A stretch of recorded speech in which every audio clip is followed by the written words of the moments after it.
We have arrived in Batumi on the Black Sea coast. Batumi is the second largest city in Georgia, and it's growing very fast.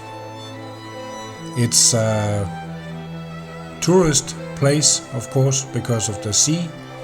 It's also a place of gambling called Las Vegas of Georgia because of all the casinos. It's a pretty nice city, especially the old Batumi. We like that very much. It's a lot of nice shops and nice cafes, nice restaurants. It's actually a very cozy area to walk, both in the day and in the evening. We like Batumi. Weather was good, a little bit moisty, but anyway.